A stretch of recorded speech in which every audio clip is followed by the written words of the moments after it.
কলকাতা টিভিতে আপনাদের স্বাগত। ভাস্বতী রয়েছি আপনাদের সঙ্গে। শুরু করছি আজকের stadium bulletin, powered by UEM study abroad program in Australia, Singapore, UK and US in association with assure home appliances. আমার সঙ্গে আজকে স্টেডিয়াম বুলেটিনে আলোচনায় রয়েছেন আমাদের ডিজিটাল হেড অর্পণ ঘোষ। অর্পণদা, তোমায় স্বাগত আজকের স্টেডিয়াম বুলেটিনে। অবশ্যই গতকালের ম্যাচ আমরা যেভাবে আজকে ব্যাখ্যা করবো এবং যে বিশেষ বিষয় নিয়ে আজকের আমাদের প্রশ্ন থাকবে অর্পণদার কাছে, সেই বিষয়ে গতকাল আমরা দেখেছি, আমরা যারা ক্রিকেট প্রেমীরা, গতকালের যে ম্যাচ অবশ্যই ভারতের দুর্দান্ত পারফরমেন্স, এবং বলাই যেতে পারে যে ইডেন গার্ডেনে ভারতের রেকর্ড, এবং বিশ্বের কোনো মাঠে এরকম কোনো রেকর্ড ছিল না মেন ইন ব্লুর। এবং গতকালের যে ম্যাচ, যেখানে ভারত ইংল্যান্ডের 5 ম্যাচের যে টেস্ট সিরিজ, সেখানে প্রথম ম্যাচে 7 উইকেটে জয় ছিনিয়ে নিল ভারত, এবং পাশাপাশি বলাই যেতে পারে যে 43 বল বাকি থাকতেই এই ম্যাচে জয়কার ভারতের। প্রথমেই আমি আসবো অর্পণদা তোমার কাছে। এর আগে আমরা দেখেছি অস্ট্রেলিয়ার বিরুদ্ধে বা নিউজিল্যান্ডের বিরুদ্ধে ODI বা টেস্টে যেখানে ভারতের পরাজয়, সেখানে T20-তে ভারতের জয়, এবং বলা যেতে পারে এই জয় একেবারে একপেশে। সেক্ষেত্রে কোথাও গিয়ে কি তোমার মনে হচ্ছে যে ভারত একেবারে একপেশে T20 হচ্ছে, T20 দল হয়ে যাচ্ছে, বা এই জয়কে তুমি কিভাবে ব্যাখ্যা করবে অর্পণদা? দেখো, এই জয়কে ব্যাখ্যা করার আগে প্রথমে তোমার যেটা বলি, আজকে সাধারণত আমি শার্ট পরে বসি, আজকে যেটা পরে বসে আছি এটা পরে কালকে ইডেন গিয়েছিলাম ম্যাচ দেখতে। এবং যেহেতু তুমি বললে না একপেশে ম্যাচ হচ্ছে, তো এই জয়টা উপভোগ এখনো পর্যন্ত যাচ্ছে না বলে এটা আজকে পরে স্টেডিয়াম বুলেটিনে বসেছি আর কি। তাহলে বুঝতেই পারছো উত্তেজনা কোন জায়গাটা। তবে তুমি যে কথাটা বললে যে 5 ম্যাচের T20 সিরিজে প্রথম ম্যাচে একদম একপেশে জয় ভারতের, এটা নিয়ে কোনো ডাউট নেই। ইডেন ম্যাচে জয়কার, এবং সব জয়কারের মধ্যে দুটো নাম সবচেয়ে বেশি উঠে আসে, সেটা হচ্ছে বরুণ চক্রবর্তী আর একটা হচ্ছে অভিষেক শর্মা। একদমই। এবং সেই জায়গায় বরুণ চক্রবর্তী এবং অভিষেক শর্মা, যেমনটা বললো অর্পণদা, অভিষেক শর্মা বলাই যেতে পারে অর্পণদা একেবারে তরুণ সেন্সেশন। গতকালের ম্যাচের পর থেকে কিন্তু আজও তাকে নিয়ে চর্চা চলছে, এবং অভিষেক শর্মার যে পারফরমেন্স আমরা দেখেছি, এই বিষয়টাকে, এই জায়গাটাকে তুমি কিভাবে ব্যাখ্যা করবে? একটু পিছনের দিকে যাই, ঠিক আছে ভাষ্য? তুমি যে অভিষেক শর্মার নামটা বললে, সেটা হচ্ছে 2024 ফেব্রুয়ারি গুজরাটে একটি মডেল মারা গিয়েছিলেন, এবং তখন অভিষেক শর্মাকে ডেকে পাঠানো হয়েছিল। তার কারণ হচ্ছে যে মডেলটি মারা গিয়েছিলেন, তার লাস্ট কল তিনি করেছিলেন অভিষেক শর্মাকে। একটা কি বলে দুঃসহ সময় অভিষেক শর্মা গিয়েছিল। তারপর ঠিক 1 বছর জানুয়ারির 22 তারিখে তার এরম একটা সেন্সেশনাল ম্যাচ। এর আগে তিনি দারুণ ব্যাট করেছেন, IPL-এ দুর্ধর্ষ ব্যাটিং করেছেন, কিন্তু এই যে আন্তর্জাতিক ম্যাচে অভিষেক শর্মার ইডেনে, বলা যেতে পারে একটা নতুন অভিষেক শর্মার আবির্ভাব হলো ইডেনে। যে 232.35 তার স্ট্রাইক রেট, বিধ্বংসী বললে কম বলা হয়। যেভাবে তিনি খেলেছেন, প্রথমের দিকে সঞ্জু স্যামসন চালিয়ে খেলছিলেন, অভিষেক শর্মা দুজন ওপেন করতে নেমেছিলেন। সঞ্জু স্যামসন আউট হয়ে যাবার পর মাত্র 26 রানে তারপর কিন্তু অভিষেক শর্মা ব্যাটিংটা নিয়ে নেন। অভিষেক শর্মা ব্যাটার নেওয়ার পর এক পেশে ম্যাচ হয়ে যায়, 43 বল বাকি থাকতে ভারত ম্যাচ জেতে। এবং তুমি যেটা বললে যে এটা ভারতের অন্যতম রেকর্ডের মধ্যে, যতগুলো রেকর্ড হয়েছে তার মধ্যে এটি অন্যতম, কারণ এত বল ডিফারেন্স অন্তত T20-তে এরকম জয় ইংল্যান্ডের বিরুদ্ধে সাধারণত ভারতের ছিল না। সেই কথায় বলতে গেলে এক কথায় রেকর্ড ইডেন ম্যাচ। এবং শুধুমাত্র ইডেন ম্যাচে যে ভারত জিতেছে এমনটাই নয়, প্রচুর রেকর্ড হয়েছে। যেমন হর্ষদীপ সিং সর্বোচ্চ শিকারী হয়েছেন, উইকেট শিকারী, এবং হার্দিক পান্ডিয়া জসপ্রীত বুমরাকে পেরিয়ে গিয়েছে। অভিষেক শর্মার এরকম দুর্দান্ত নক একটা, সব মিলে একদম দারুণ জমজমাটি ইডেন ছিল। তারপরে লেজার শো ছিল, জমে গেছে পুরো, জমে ক্ষীর। একদমই। অভিষেক শর্মার কথা যখন হচ্ছে অর্পণদা, আরো বেশ কিছু বিষয় জানার খুব ইন্টারেস্ট লাগছে অভিষেক শর্মাকে নিয়ে, কারণ পাঞ্জাবের এই ছেলে অভিষেক শর্মা গতকালের এই ম্যাচ জয়ের পর কিন্তু হেড কোচ গৌতম গম্ভীরের মুখেও হাসির ঝলক দেখা গিয়েছে। অর্পণদা, আর কি অজানা রয়েছে তাকে নিয়ে? আমি জানি না, মানে এটা সাবমোচন বলা ঠিক হবে কিনা। পরীক্ষায় তো পাশ করেছেন, একথা নিঃসন্দেহে বলা যেতে পারে। আমার মনে হয় বোধহয় এটা সাবমোচন, মানে ঘরের মাঠে সাবমোচন। কারণ গৌতম গম্ভীরের কাছে কলকাতা হচ্ছে ঘরের মাঠ। তিনি কলকাতা নাইট রাইডার্সকে 2বার কাপ জিতিয়েছেন ক্যাপ্টেন হিসাবে, এবং লাস্ট যে ম্যাচ, মানে আমরা লাস্ট যেটা খেললাম 2023-এ, তো সেখানে কিন্তু চ্যাম্পিয়ন হয়েছে KKR, কলকাতা নাইট রাইডার্স। অর্থাৎ এক কথায় বলতে গেলে ঘরের ছেলে, ঘরের মাঠে তার মনে হয় সাবমোচন হলো। কারণ টেস্টে নিউজিল্যান্ডের কাছে হার, তারপরে অস্ট্রেলিয়ায় গিয়ে একদম সিরিজ হার, একটা ম্যাচ মাত্র জিততে পেরেছে, বাকি সব হার আর কি। মানে যখন সমালোচনা একদম বিদ্ধ গৌতম গম্ভীর, এবার হেড কোচের চাকরিটা চলে যাচ্ছে এরকম একটা পর্যায়ে, সেখানে কিন্তু ঘরের মাঠে বলা যেতে পারে কিছুটা স্বস্তির নিঃশ্বাস, সাবমোচনও বলা যেতে পারে। কারণ এই ধরনের একপেশে ম্যাচ সাধারণত ইন্ডিয়া ইংল্যান্ডের মধ্যে হয় না। কালকে যে ম্যাচটা হয়েছে, বোলারদের দুর্ধর্ষ পারফরমেন্স। আর্শদীপ সিং প্রথমে ফিল সল্টকে তুলে দিয়ে পুরো একদম নিজের হাতে রাশটা টেনে নিয়েছিলেন। তারপরে তো বলা যেতেই পারে যে তোমার রবি বিষ্ণয় খুব ভালো বল করেছেন। বরুণ চক্রবর্তী সবচেয়ে 23 রানে 3 উইকেট, মানে ঘরের মাঠে বরুণ চক্রবর্তী কলকাতা হচ্ছে ঘরের মাঠ, ঘরের মাঠে একদম তিনি উইকেট টু উইকেট চেনেন যে কোন জায়গায় বল ফেললে কি হয়, উইকেট কিরকম আচরণ করতে পারে, তার মুখস্থ। সেই ফায়দাটা তিনি তুলেছেন। তো আনডাউটেডলি গম্ভীরের কাছে সাবমোচন বলা যেতে পারে, এবং অবশ্যই ভারতীয় থিঙ্ক ট্যাঙ্ক বা টিম ম্যানেজমেন্টের কাছে এটা স্বস্তির বাতাবরণ। একদমই অর্পণদা, এবং যেমনটা তুমি বলছিলে বরুণ চক্রবর্তী, এবং বরুণ চক্রবর্তীর কথা এলেই বলা যেতে পারে যে গৌতম গম্ভীরের খুব প্রিয় একজন, কারণ আইপিএল এ তার আমরা দুর্দান্ত পারফরমেন্স দেখেছি, এবং পাশাপাশি বরুণ চক্রবর্তী এমন একজন স্পিন শিল্পীও বলা যেতে পারে যে তাকে যখন প্লেইং 11-এ রাখা হয় তিনি কিন্তু দুর্ধর্ষ পারফরমেন্স করেনি। বরুণ চক্রবর্তীর গতকালের পারফরমেন্স নিয়ে তুমি কি বলবে, কিভাবে দেখছো তার পারফরমেন্সকে? তুমি যে বললে না গৌতম গম্ভীরের ভীষণ পছন্দ, হ্যাঁ, বলা যেতে পারে কালকের পারফরমেন্সটা গুরু দক্ষিণা দেওয়া হলো। কেন গুরু দক্ষিণা দেওয়া হলো? সেটা হচ্ছে 5 বছর আগে তার ওয়ানডেতে অভিষেক হয়েছে, মানে ভারতীয় দলে তার অভিষেক হয়েছে। তারপরে তার পারফরমেন্সের জন্য তিনি বাদ পড়েছিলেন। গত বাংলাদেশ সফরে কিন্তু তাকে আবার গৌতম গম্ভীর টিমে ফিরিয়ে এনেছেন, এবং সেই আস্থাটা কিন্তু বরুণ দিলেন। এবং বলা যেতে পারে ইডেন ম্যাচে যখন একদম পুরো কাটাছেড়ায় বিদ্ধ গৌতম গম্ভীর, টেস্ট ম্যাচ হার, ওয়ানডেতে এরম বাজে পারফরমেন্স, সেখানে টি20 সিরিজে ইংল্যান্ডের মতো একটা দলের কাছে প্রথম ম্যাচে এক পেশে ম্যাচ করে দেওয়া, এবং বরুণের হাত থেকে প্রায় ম্যাজিক্যাল স্পেল বলা যেতে পারে। 4 ওভার বল করে 23 রান, 3টি উইকেট, এবং অ্যাভারেজ তুমি যদি দেখো এক্সিলেন্ট। মানে এটা বলা যেতে পারে যে গুরু দক্ষিণা দিল বরুণ চক্রবর্তী গৌতম গম্ভীরকে, এবং গৌতম গম্ভীর যে আস্থাটা রেখেছিল সেই আস্থার পূর্ণ মর্যাদা দিল বরুণ চক্রবর্তী। এক্সিলেন্ট। একদমই, এবং আমরা দেখেছি যে অর্পণ দা যখন গৌতম গম্ভীর তিনি হেড কোচ হলেন, এবং তারপর প্রায় 3 বছর পর একেবারে ভারতের ক্রিকেট দলে দেখা গেল বরুণ চক্রবর্তীকে। সেই জায়গা থেকে অবশ্যই গতকালের যে পারফরমেন্স ছিল তার, সেটা অবশ্যই প্রশংসনীয়।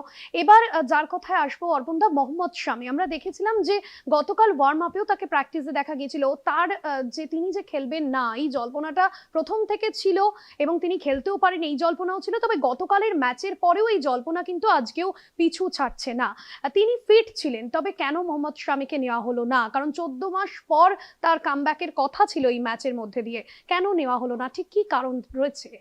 দেখো, তুমি যে ভাস্বতী বললে না যে জল্পনা চলছে না, ঘৃতাহুতি হয়েছে। ঘৃতাহুতি কেন বলো তো? ঘরের মাঠে কামব্যাক করার কথা ছিল, মানে এটা আনডাউটেডলি ছিল। কিন্তু এ প্রশ্ন যখন অধিনায়ক সূর্যকুমার যাদবকে করা হয়েছিল ম্যাচ শেষে, তখন তিনি বলেছেন যে প্রশ্নটা হালকা এড়িয়ে গিয়ে বলেছেন যে আমরা টিম কম্বিনেশনের উপর জোর দিয়েছিলাম।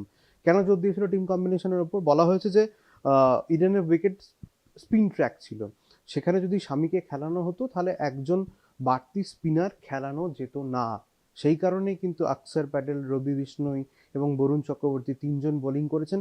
বোলিং অলরাউন্ডার হিসাবে কিন্তু হার্দিক পান্ডিয়া এবং নীতিশ ছিল, নীতিশ রেড্ডি।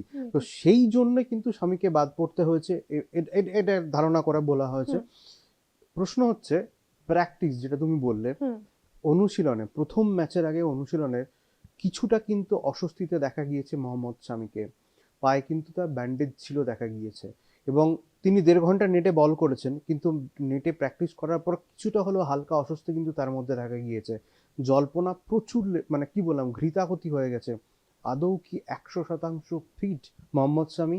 এই প্রশ্ন যেমন উঠছে, তার পরের প্রশ্নটা ভাস্বতী উঠবে, সেটা হচ্ছে পরের ম্যাচ কিন্তু চেন্নাইয়ের গ্রাউন্ডে, সেখানেও কিন্তু স্পিনিং ট্যাক প্রায় নিশ্চিত বলা যেতে পারে 90%।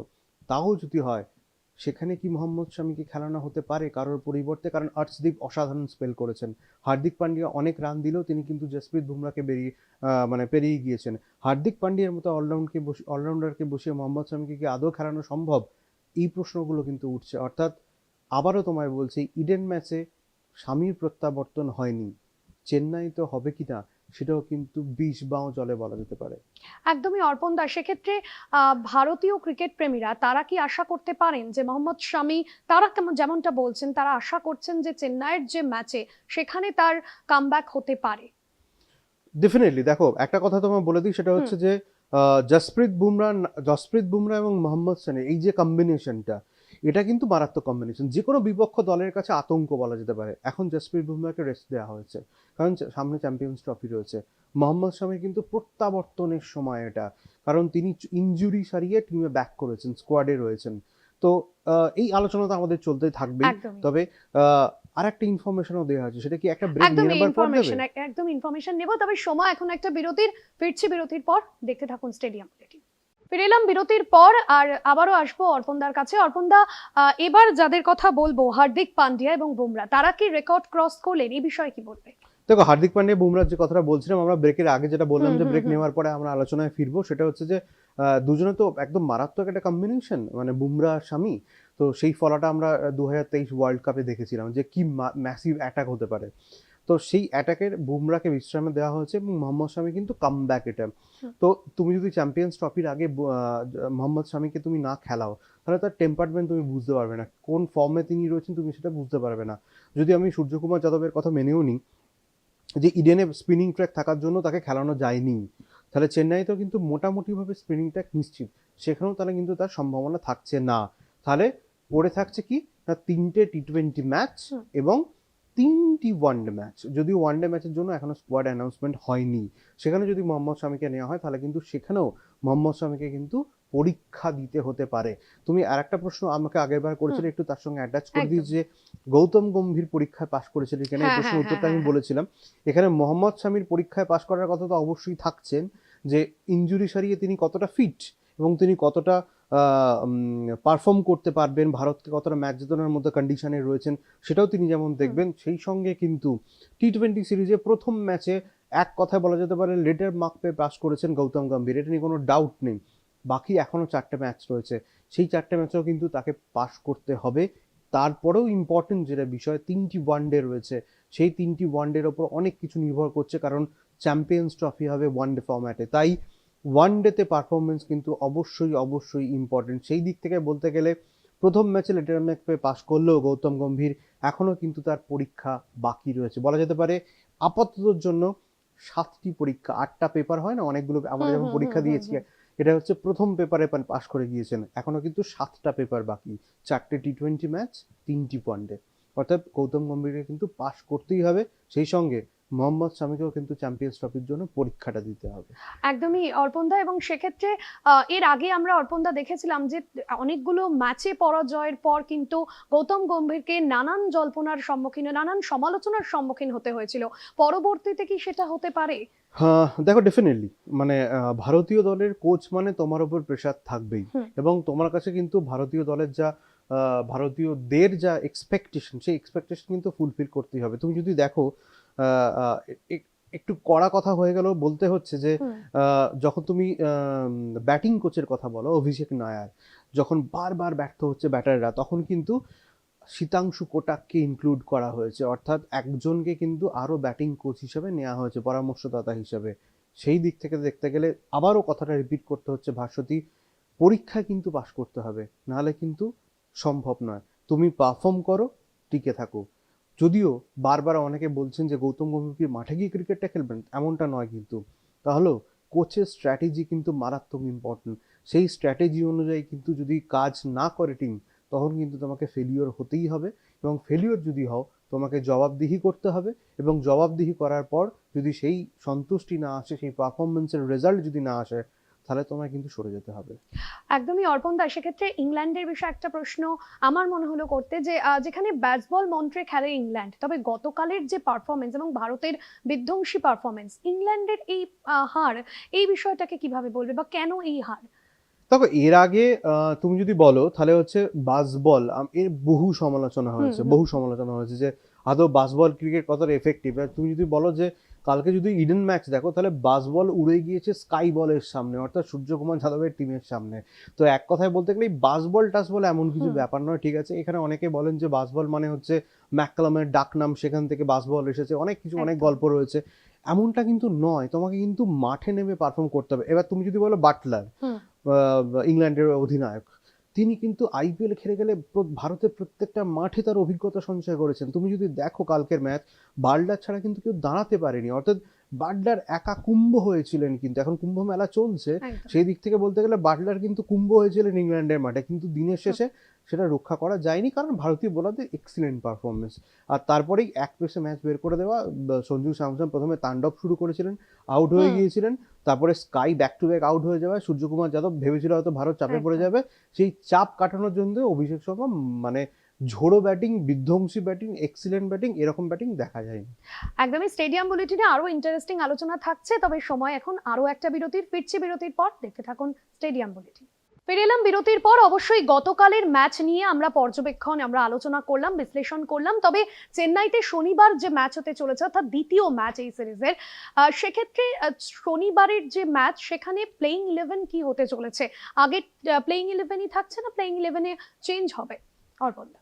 আহ, দেখো, এটা আমার মনে হয় যে সাধারণত উইনিং কম্বিনেশন গৌতম গম্ভীর হুম। ভাঙবেন না, কারণ এটা একটা সেট টিম হয়ে গিয়েছে। তো সেট টিমে সাধারণত উইনিং কম্বিনেশন কোনো কোচই বা কোনো দলই পরিবর্তন করতে চায় না, এরকম একটা এক পেশে এরকম ম্যাচ হলে। যেটা বারবার প্রশ্ন উঠছে, যদি স্পিনিং ট্র্যাক না হয়, পিচটা খুব ইম্পর্টেন্ট ভাস্বতী, কারণ হুম। চেন্নাইতে পিচ সাধারণত স্পিনিং ট্র্যাকই হয়। যদি সেই মানে সেই ধারা যদি বজায় থাকে, তাহলে তোমাকে কিন্তু তিনজন স্পিনার নিয়ে খেলতেই হবে। তিনজন স্পিনার এবং দুজন ফাস্ট বোলার। ফাস্ট বোলারের যদি তুমি দেখো, তাহলে অর্শদীপ সিং অলরেডি ভালো পারফর্ম করেছেন, এবং তোমার কাছে দুজন কিন্তু ফাস্ট বল অলরাউন্ডার রয়েছেন, অর্থাৎ হার্দিক পান্ডে এবং নীতিশ রেড্ডি। তারা যদি টিমে থাকে, যদি পিচ প্রায় ইডেনের মতো হয়, হুম। তাহলে কিন্তু সেখানে স্বামীর কোনো প্রত্যাবর্তনের সম্ভাবনা থাকছে না, প্রায় সেম টিম থাকবে। কারণ তুমি কাকে বসাবে? তুমি যদি হ্যাঁ। ওপেনিং দেখো, তাহলে হচ্ছে তোমার প্রথমেই আছে সঞ্জু স্যামসং, বিধ্বংসী ফর্মে রয়েছেন, এক ক্যালেন্ডার ইয়ারে 3টে বেশি সেঞ্চুরি রয়েছে। অভিষেক শর্মা এই সাইনটা নিয়ে কিন্তু অনেক আলোচনা হচ্ছে। কি সাইনটা বুঝতে পেরেছো? সেটা হচ্ছে, অভিষেক শর্মা একটা সুন্দর ব্যাখ্যা দিয়েছেন। সেটা হচ্ছে, অভিষেক শর্মা এবং হেড একসঙ্গে এক টিমে খেলেন আইপিএল এর হয়ে, এবং তাদের সেলিব্রেশনের ধরনটা এক। এটা মানে হচ্ছে লাভ, ভালোবাসা ক্রিকেটের প্রতি এবং দর্শকদের প্রতি। সেই কারণে কিন্তু একদম। কালকে হুম। একটা বিধ্বংসী হাফ সেঞ্চুরির পর হুম। এরকম সাইন তিনি দেখিয়েছিলেন। এটা হচ্ছে অতএব মানে এটা কথা প্রসঙ্গে বলা, কিন্তু তুমি যদি ওপেনিং কম্বিনেশন দেখো, যে সঞ্জু স্যামসন, অভিষেক শর্মা তুমি ভাবতেই পারবে না। এবং 3 নম্বরে স্কাই অর্থাৎ অধিনায়ক, হুম। 4 নম্বরে তিলক বর্মা, 5 নম্বরে তুমি যদি দেখো যেভাবে ধারা চলে আসছে সেইভাবে রিঙ্কু সিং আছে। হ্যাঁ। রিঙ্কু সিং কিন্তু ইডেনের মাঠে খেলেনি, তার কিন্তু ঘরের মাঠ বলা যেতে পারে। আশা করব খেলতে না নামুক, কারণ যেভাবে ভারত খেলছে, চেন্নাইতে যদি এরকম এক পেসে ম্যাচ হয়, তাহলে রিঙ্কু সিং এর ব্যাটিং দেখা যাবে না। আমরা চাইবো রিঙ্কু সিং ব্যাটিং করুক, কিন্তু এরকম ম্যাচ হোক আমরা আরো চাই। সেই কারণে টি শার্টটা চেঞ্জ করিনি, মানে সেকেন্ড টাইম বললাম আর কি। তারপরে তুমি যদি দেখো, মিডল অর্ডার রিঙ্কু সিং তো ডেফিনেটলি রয়েছে, তিলক বর্মা তো মানে থার্ড ডাউন নামছেই। হুম। সেই সঙ্গে কিন্তু যদি তুমি দেখো, বোলিং 5 জন আছে। কি কি রয়েছে? প্রথমে হার্দিক পান্ডে অলরাউন্ডার, হ্যাঁ। নীতিশ রেড্ডি 2 জন। এরপরে তুমি চলে যাও একদম পুরোপুরি বোলারিং থেকে, অর্শদীপ সিং, হুম। বরুণ চক্রবর্তী, রবি বিষ্ণয় এবং অক্ষর প্যাটেল। অর্থাৎ একদম পুরো প্যাক টিম। এখানে কোনো গলার কোনো জায়গা নেই, যদি না রিপ্লেসমেন্ট হয়, যদি না চোট আসে। অর্থাৎ আমি তোমায় বলি, তুমি যে আমার প্রশ্নটা করলে যে চেন্নাইতে সেম টিম থাকছে কিনা বা প্লেইং ইলেভেন কিরকম হবে, তোমায় বলি, যদি স্পিনিং ট্র্যাক থাকে, যদি চোট না পায় কেউ অনুশীলনে, তাহলে সেম টিম নিয়ে নামছে টিম ইন্ডিয়ার গৌতম গম্ভীর। একদম অর্পণদা, এবং পাশাপাশি পিচের কথা বলবো। পিচের কথা তুমি বললেও, সেক্ষেত্রে পিচ কিরকম থাকছে? সাধারণত স্পিনিং পিচ থাকে, সেক্ষেত্রে চেন্নাইতে পিচ কেমন হতে আমরা চলেছে? যা খবর নিয়েছি, হুম। সেটা যতদূর খবর পাওয়া গিয়েছে, যে চেন্নাইয়ের পিচে কিন্তু কোনো রকম কোনো পরিবর্তন হচ্ছে না। যে ধারা এতদিন ধরে চলে আসছে, সেই ধারাই কিন্তু চেন্নাই পিচে থাকছে। অতএব বলা যেতে পারে, স্পিনিং ট্র্যাকের মুখোমুখি হতে চলেছে আবারও 2 দল। তবে আর একটা জিনিস তোমায় মাথায় রাখতে হবে, ইংল্যান্ড কিন্তু বুঝতে পারেনি। হ্যাঁ। সেই কারণে কিন্তু তারা একটা বোলার স্পিনার কম খেলিয়েছে। চেন্নাই ম্যাচে সেম পিচ হলে স্পিনিং অপশন কিন্তু ইংল্যান্ড বাড়াবে একজনকে বসিয়ে, তখন কিন্তু লড়াইটা হাড্ডাহাড্ডি পর্যায়ে যাবে। তুমি ভুলে গেলে হবে না, কালকে আর্চার যে বোলিংটা করেছে, সেটা কিন্তু মারাত্মক বোলিং করেছে স্পেলটা। এবং আর্চার যদি এরকম ফর্মে থাকে, তাহলে কিন্তু ভারতের কপালে হালকা চিন্তার ভাঁজ থাকলেও থাকতে পারে, কিন্তু আদিল রশিদের মতো স্পিনার রয়েছে। সেখানে যদি আর একটা স্পিনার অ্যাড হয়, ইংল্যান্ডের বোলিং অ্যাটাক কিন্তু আবারও শক্তিশালী হয়ে যাবে। অর্থাৎ চেন্নাই ম্যাচ যেটা ইডেনে একপেশে হয়ে গিয়েছে, আমার মনে হয় না চেন্নাই ম্যাচটা এতটা একপেশে হবে বলে। হুম। আমার মনে হয় চেন্নাই ম্যাচ কিন্তু হাড্ডাহাড্ডি লড়াই হতে পারে চেন্নাই ম্যাচে। একদমই, এবং সেক্ষেত্রে গৌতম গম্ভীর হেড কোচ, তার কি স্ট্র্যাটেজি হতে পারে চেন্নাইয়ের এই ম্যাচে? আহ, চেন্নাই ম্যাচে গৌতম গম্ভীরের স্ট্র্যাটেজি বলা যেতে পারে যে তিনি চাইবেন যে এখানে যেমন ডিউ ফ্যাক্টরের জন্য টসটা ভীষণ ইম্পর্টেন্ট ছিল, কারণ টসে জিতলে যে খুব তোমার বোলিংয়ে নিতে চাইতো হ্যাঁ। এবং ভারতের জন্য সেটা খেটে গিয়েছে। অর্থাৎ চেন্নাইয়ের ডিউ ফ্যাক্টর কিনা সেটা অবশ্যই দেখতে হবে। চেন্নাইয়ের যদি ডিউ ফ্যাক্টর থাকে তাহলে আবারও যদি ভারত টসে জিততে পারে, মানে সূর্যকুমার যাদবের যদি কপাল ভালো থাকে, তারা কিন্তু ফিল্ডিংই নেবে আমার যতদূর মনে হয়। এবং গৌতম গম্ভীর এবং টিম ম্যানেজমেন্ট কিন্তু সেভাবেই পরিকল্পনা সাজিয়ে রেখেছে। প্রথমে দেখা হবে পিচ, তারপরে ডিউ ফ্যাক্টর অবশ্যই দেখা হবে। সব মিলিয়ে আমার মনে হয় গৌতম গম্ভীর স্ট্র্যাটেজিটা ঠিক করবেন। তবে আবারও বলছি, রিপিট করছি যে সেম টিম থাকছে এবং যদি ডিউ ফ্যাক্টর থাকে টসে জিতে যে কোনো অধিনায়ক চাইবে ফিল্ডিং নিতে। আমার মনে হয় যদি সেটাই হয়, সূর্যকুমার যাদব তাহলে ফিল্ডিংই নেবেন। আর সেক্ষেত্রে অর্পণ একটা বিষয় যে ভারত এবং ইংল্যান্ডের যে 5 ম্যাচের সিরিজ এবং সেটা দ্বিতীয় ম্যাচ রয়েছে শনিবার চেন্নাইতে, সেক্ষেত্রে ভারতের কাছে কি কোনো চ্যালেঞ্জের জায়গা রয়েছে? না দেখো, চ্যালেঞ্জের জায়গা নেই, কারণ টি-20তে ভারত বরাবরই অসাধারণ পারফর্ম করেছে এবং প্রথম ম্যাচ জেতার পর যে কোনো টিমের কাছে আত্মবিশ্বাস ভীষণ একদম। তুঙ্গে থাকে। অতএব দ্বিতীয় ম্যাচ তুমি যখন যাবে তখন সেখানে গিয়ে তোমাকে কিন্তু একদম বলা যেতে পারে যে তুমি অক্সিজেন, আত্মবিশ্বাস এবং একটা বলা যেতে পারে না যে আমি যখন মাঠে নামবো জেতার জন্য নামবো, এই যে খিদেটা, সেটা খিদে কিন্তু এই ইডেন ম্যাচ তাকে দিয়ে দিয়েছে ভারতীয় টিমকে। অর্থাৎ এই খিদেটা নিয়ে নামবে যে আমাকে ম্যাচ জিততে হবে, সিরিজে আর একটা আমাকে ম্যাচ এগিয়ে যেতে হবে, 2-0 করতে হবে। সেখানে এইভাবে এই স্ট্র্যাটেজি নিয়ে ভারতীয় দল নামবে এবং মানসিকতা নিয়ে নামবে। একদম। অর্থাৎ এক কথায় বলা যেতে পারে হোপফুলি চেন্নাই ম্যাচ ইন্ডিয়া আবার জিতবে। একদমই চেন্নাইয়ের ম্যাচের দিকে অর্পণদা আমাদের সকলের নজর থাকবে। অনেক অনেক ধন্যবাদ অর্পণদা Thank you, আজকের হর্ষদীপ। আলোচনায় থাকার জন্য। আপনাদেরও নজর থাকুক স্টেডিয়াম বুলেটিনে। এবং গতকালের যে ম্যাচ নিয়ে আমরা ব্যাখ্যা করলাম, ইডেন গার্ডেন মোহাম্মদ শামির কামব্যাক হলো না, তবে চেন্নাইয়ের ম্যাচে কি হতে পারে সেই আশা নিয়ে কিন্তু আমরা আছি। এবং পাশাপাশি হেড কোচ গৌতম গম্ভীর, তাকে কিন্তু অনেক সমালোচনার পর গতকালের ম্যাচে ভারতের জয় এবং তার মুখে কিন্তু আলাদাভাবেই হাসির ঝলক। তবে চেন্নাইয়ের ম্যাচ কি হতে চলেছে তা জানার জন্য অবশ্যই দেখতে হবে, নজর রাখতে হবে কলকাতা টিভির পর্দায়। দেখতে থাকুন স্টেডিয়াম বুলেটিন, দেখতে থাকুন কলকাতা টিভি রাত দিন 7 দিন।